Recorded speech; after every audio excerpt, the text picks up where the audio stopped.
see that look in your eyes. Hey, what's up guys, Exalted here, and as you can see from that intro, I've officially joined Kungarna. I'm insanely excited. This is a really big step for me, and I couldn't have done it without you guys. Thank you everybody so much for your support. I really appreciate it. You guys should definitely go ahead and follow Kungarna on Twitter and subscribe to them on YouTube, because they're doing a really big announcement video for me, and it's going to be really cool. So I'd appreciate it if you guys went ahead and checked that out.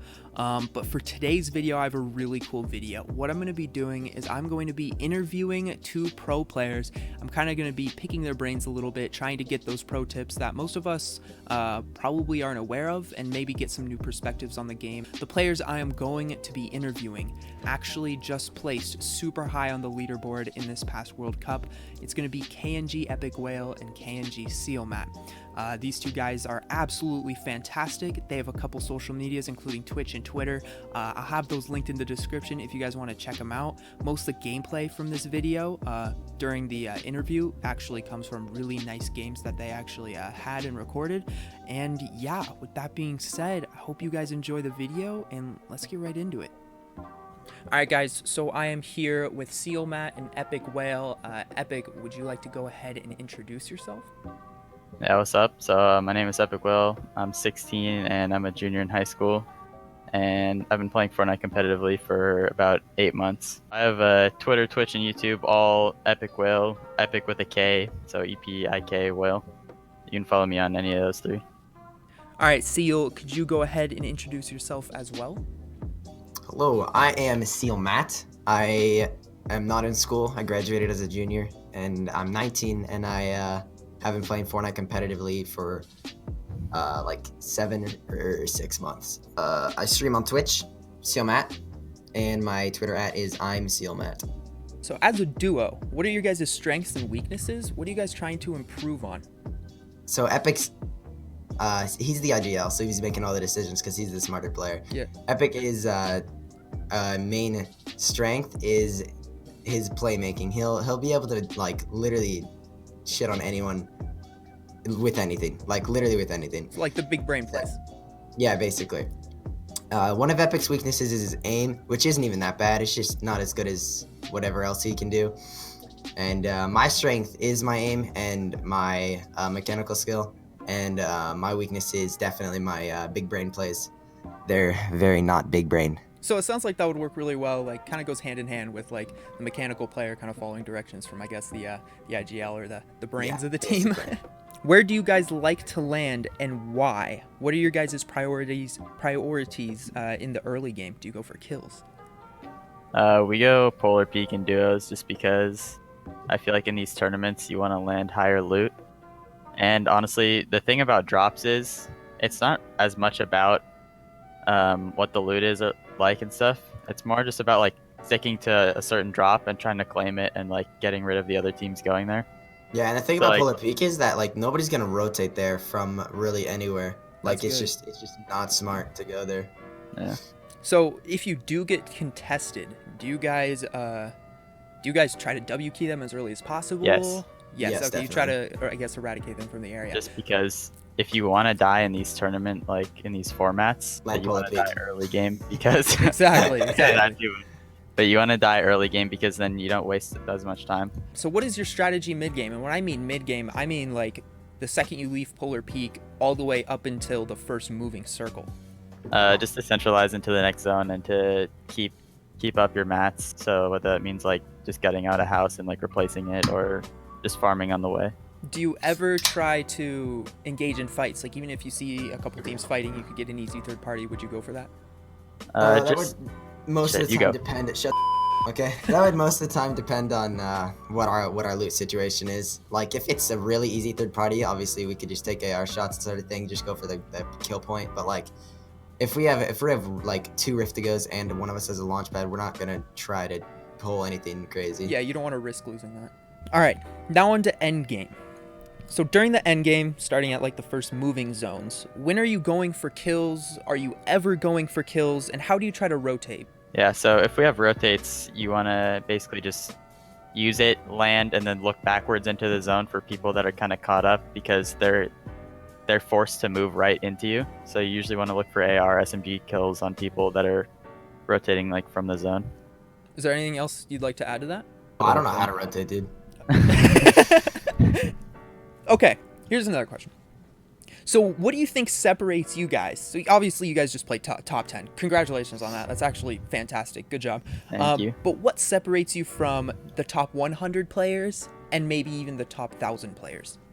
I feel like the main reason that we are like put up ahead of most duos is Epic and I have been doing for a massive amount of time. We've been doing for like 6 months, almost 7, I think. I don't know, but like.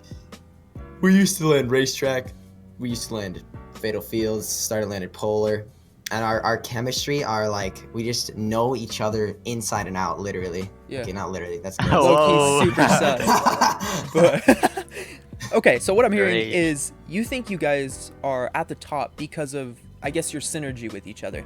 Do you think that, let's say Seal, let's say you were to play with someone that was as good as EpikWhale, do you think you could, I guess, produce the same results, even though it's not him? I'm able to produce similar results. Like I do it with another one of our friends, Turtle Tavern, and we placed 16th in the World Cup warm-up. That's good. But I do feel Epic and I would have been able to do a decent amount better than that. Okay. So it's a lot of it is just like sticking with your duo partner and just having that natural synergy. Yeah. All right. So when you guys are playing in a game, mainly towards late game, proximity to each other is kind of talked about, and like how far away and how close you guys try to stay.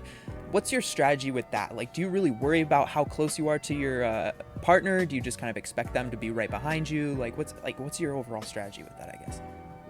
Yeah, I mean, being the IGL, you know, I kind of lead and Seal just follows. So, I mean, I just go somewhere. I expect him to just be based up right next to me. Like, he kind of knows. He knows the drill. So what happens much. if you do get separated, because the end games tend to get pretty hectic? Do you literally do anything in your power to really stay together, or is that not a priority? Most of the time, whoever is in the worst position will focus on getting to the other player, of course. But so the person that's like better located towards the zone will look back and produce some sort of cover fire for the one that's coming back to them. So if you guys are to fight mid-game or late game, well, honestly, whenever during the game, as a duo, do you have like a specific strategy for your fights? And I kind of have an example. For example, do you both target one of the opponents, or do you each take your own opponent? Like what do you have a strategy regarding that? Do you just play it by ear? What we usually do in 2v2s is we pretty much no matter what, unless we start off with high ground, we box up in brick or metal, and we go for any sort of peek that we can get. And then if we do end up getting a free shot on one and catch them off guard, we'll just call out their skin and then focus that person. Perfect. Okay, so you guys aren't really engaging until you know one of them is weak. You're not going to go straight into a 400 HP on each team shotgun fight, right? Definitely not. Do you guys play any other games aside from Fortnite? I do. What do you play? I play the occasional 10-man in CSGO, and Okay, CSGO. I used to play games like Diablo and Hearthstone and stuff in my free time, but mostly it's just Fortnite now. But we'll do 10-mans in CSGO with like 9 other Fortnite scrim players. That's actually super fun. Rowdy says, how much RNG does it take to be pro? I guess, okay. Shitload. Okay, I'm going to kind of rephrase this question. Okay, I'm going to say, when you guys get to the end game, what percentage do you think is RNG when it comes to winning? Like, how much of winning once final circles start is actually under your control? I think RNG has... Hey, let me answer this. You answered like every single question. Okay, I'll just shut up and I'll leave. Okay.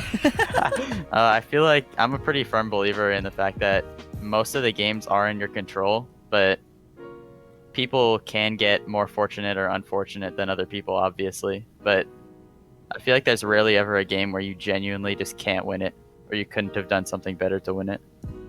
So I feel like RNG is actually a very low part of it. Yeah, I just get unlucky in solos all the time. You didn't ask if we were, like, had girlfriends or anything, dude. Oh, okay. Yikes. Okay, no. If you have a girlfriend, you're not gonna go pro. That's literally what I say on my streams, bro. So obviously I take it you're both single. Yeah.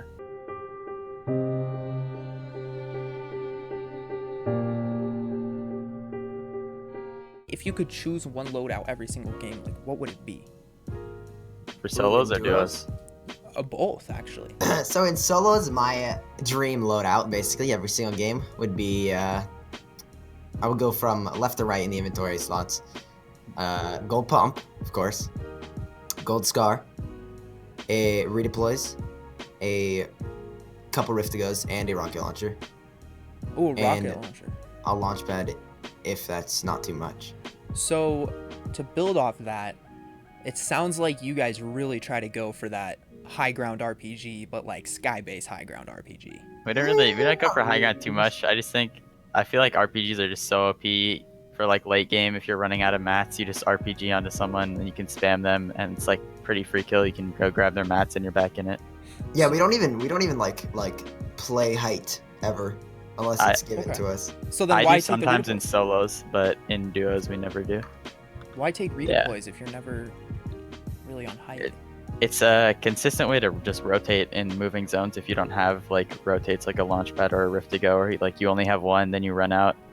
Because in late game you just box up a few levels on a mountain or something, or on a hill, and then you just jump off and like go into the next zone. To have. Now back to duo loadout. I didn't know it really changed for you guys. What changes? For duos, we usually like to have one person go AR and the other person go SMG, obviously accompanied with a pump, and then I'd say just like rift to goes, RPG, heavy sniper, 3 big pots, and 6 minis with campfires or something. Thank you everybody so much for watching. I hope you learned from and enjoyed the interview. I definitely learned a lot from the interview. And finally, if you guys would like to support me, you guys can use code Exalted in the item shop. I would really appreciate it. With that being said, see you guys in the next one. Peace.